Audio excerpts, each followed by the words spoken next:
지금 이제 사춘기는 지났죠, 저희 아이들은. 그러니까 지나고 나니까 사이가 더 좋아졌어요. 10살까지 관계가 앞에서 중요하다고 말씀드렸잖아요. 그 관계를 잘 만들어 놓으시면 사춘기가 그렇게 힘들지 않거든요.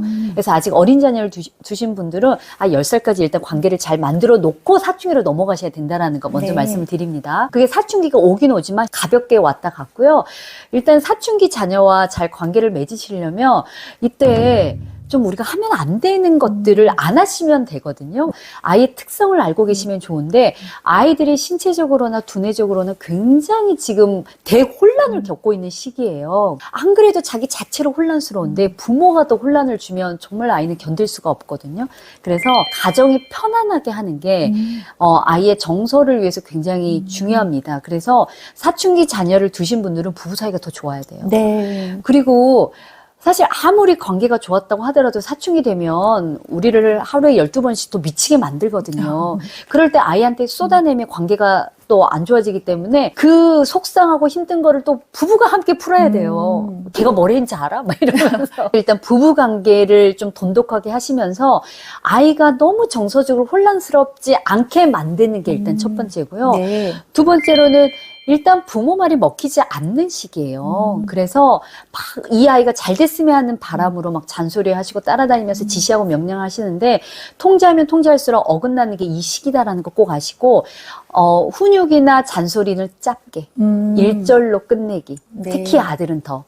그리고 이제 세 번째로는 사실 이제 이때는 자기가 내가 어른이야라고 이제 생각하는 시기거든요. 왜냐면 이제 몸집도 거의 이제 부모만 하거나 부모보다 더 큰 아이들도 많은데, 그래서 이 시기를 조금 어른으로 좀 대우해주는, 이때 아이가 제일 싫어하는 게 아이 취급하는 거 되게 싫어요. 네. 그랬죠? 막 이러면서 막 애기 취급하고 엄마가 다 해줄게 막 이런 거 되게 애들이 싫어해요.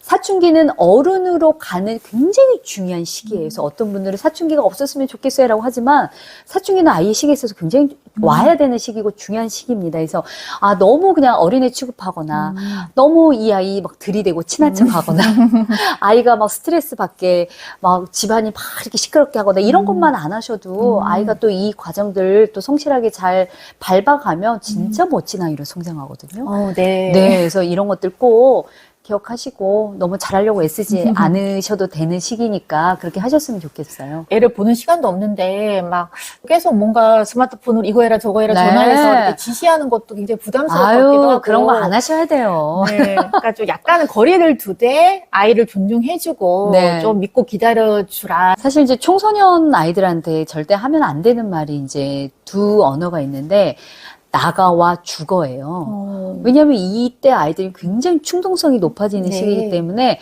나가하면 진짜 나가거든요. 그리고 죽어하면 진짜 아이들이 뛰어내리는 아이들도 많아요. 그래서 이런 부분들도 좀 조심하시고 실제로 이제 집 나간 아이들 보면 엄마 아빠 부부간의 갈등 이것 때문에 나가는 아이들이 굉장히 많아요. 그래서 강조드리자면 부부관계 더 신경 쓰셔야 된다라는 거. 네. 왜 애가 저렇게 반응을 하나 이렇게 네, 생각하실 네. 수 있지만 또 알고 보면 부부의 어떤 문제라든지 가정 내 뭐 갈등이라든지 이런 것들 때문에 굉장히 좀 불안 심리가 높아져서 그런 맞아요. 반응이 나오는 경우가 네. 많겠네요. 맞습니다. 일단 가장 중요한 거는 아이랑 함께 있는 시간을 좀 많이 이제 만들어야 되고 또 있을 때 아이에게 이제 집중하는 거. 그래서 제가 이제 팁으로 몇 가지 말씀을 좀 드리자면 아이가 이제 보통 엄마 부르잖아요. 네. 이제 아이를 키워보신 분들은 아시겠지만 연령대별로 부르는 횟수가 완전히 달라요. 아이가 어린 자녀를 두신 분들은 뭐 아이들이 수십 번, 수백 번, 수천 번 부르죠. 근데 아이가 이제 초등학교 고학년이 되면 부르는 횟수가 뚝 떨어져요. 부르는 횟수와 사랑의 감정이 정비례하기 때문이거든요. 네. 근데 나중에 이제 부르지 않는다는 건 꼭 알고 계셨으면 좋겠어요. 그래서 그만 좀 불러 이렇게 하지 마시고 그래서 네. 아이가 부를 때 꼭 다정하게 반응해주기. 그래서 여기서 중요한 포인트는요, 눈 마주침이에요. 근데 의외로 우리가 눈 마주침을 안 하고 하루를 보낸 경우 되게 많거든요. 주로 아이랑 대화를 하기보다는 말을 하거든요. 네. 일어나, 씻어, 먹어, 공부해, TV 꺼, 얼른 자. 주로 이제 지시어 명령어를 하는데 지시어 명령어만 하면 굳이 눈을 바라보고 하지 않아도 다 전달이 되거든요. 그러니까 그러다 보면 아이는 엄마 아빠가 나를 사랑한다고 절대 느끼지 않아요. 이제 실전상 세 가지를 말씀드릴 건데 아이가 정서적으로 안정감 정말 채우는 데는 최고의 방법이라는 꼭 말씀드리고 싶습니다. 왜? 이렇게 반응하시는 거. 이거 꼭 하셨으면 좋겠고요. 아이가 또 많이 하는 말이, 엄마, 이리 와봐. 그 말 많이 하거든요. 네. 그럴 때 어떻게 하세요? 네가 와라. 보통 맞아요. 네가 와. 보통 그렇잖아. 아니면 잠깐만 좀 있다가 나중에. 근데 아이가 부르는 데는 반드시 이유가 있거든요. 그래서 갔다 와도 5분이라는 거. 그래서 아이가 부를 때 한번 가시고. 자, 세 번째로 아이가 또 제일 많이 하는 말이 엄마 이거 봐봐. 이거 봐봐. 네. 이런 말 많이 하죠. 그러면 우리 또 교수님 어떻게 하세요? 네. 그래도 저는 이제 봐달라고 네. 하거나 뭔가 자랑할 거 있다고 할 때는 그때는 조금 오버 리액션을 좀 네. 해주거든요. 그래서, 잘했네. 이제 이렇게 네네. 해주시는 거죠. 그러니까 또 이렇게 진행하실 또 네. 자격이 있으시지 않을까 하는 생각이 드는데, 많은 부모님들이 사실 노력은 해요. 잘하고 있네. 잘했어, 잘했어. 하지만 거의 이 말에 정성과 또 영혼이 빠져 있어서 아이들이, 아니, 바보라고! 이쪽으로 고개를 돌린 아이들이 있잖아요. 네. 조금 아이가, 엄마, 이거 봐봐. 라고 할 때, 뭐야? 이거 만들었어? 이거 뭐 만든 건데? 이거 어떻게 한 거야? 조금 더 나의 영혼을 담아서 리액션 해주는 거. 이렇게 정서적으로 마음을 좀 쫀쫀하게 다져 놓으시면 그 일상에서 아이를 혼내고 싸우고 뭐 이렇게 해도 사실 그렇게 크게 이렇게 막 무너지진 않거든요, 관계가. 네. 아이가 정서적으로, 우리 엄마는 나를 믿어. 항상 들을 준비가 되어 있어. 나를 사랑해. 이 마음만 깔려 있으면 정말 괜찮습니다. 그래서 일상에서 눈 마주침하고 아이가 부를 때 가고 아이가 무슨 뭐 보라고 할 때 좀 영혼을 닫는 거 꼭 하셨으면 좋겠고 하고 싶은데 잘 안 돼요 하신 분들이 있어요. 아이에게 독이 되는 행동만 안 하셔도 잘 클 수 있거든요. 네. 10살 전까지 또 정서적 관계를 잘 만들어 놓는 게 중요하다라고 하셨잖아요. 네. 또 하지 말아야 될 것이 뭔지도 알고 좀 맞습니다. 조심하는 것도 중요할 것 같거든요. 부모의 한숨입니다. 그러니까 나도 모르게 아이를 보면서 한숨을 내뱉는 분들이 좀 의외로 많으세요. 근데 왜 많은 전문가들이 화내지 마세요. 이제 아이 정서에 해롭습니다 이러니까 화는 나는데 참다 보니까 한숨이 나오고 또 심지어 너무 답답하니까 고개까지 절레절 이렇게 하시는 분들이 있어요. 아이에게 부모는 우주잖아요. 근데 그 우주가 나를 보면서 한숨을 쉰다? 그러면 내 존재 자체가 부정당했다고 아이들이 생각해요. 네. 그래서 오히려 화가 나면 자꾸 이러면 엄마 화가 나려고 하네? 엄마 지금 화났어? 그만해. 이렇게 실제로 내 감정을 언어로 표현해 주시는 게 굉장히 중요하거든요. 그래서 한숨 대신에 감정을 언어로 표현하기.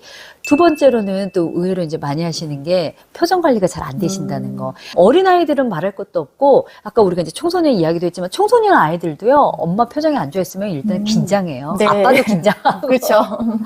거의 이제 가정 내에서 서열 1위는 엄마이기 때문에 표정이 어두우면 온 가족이 비상이죠.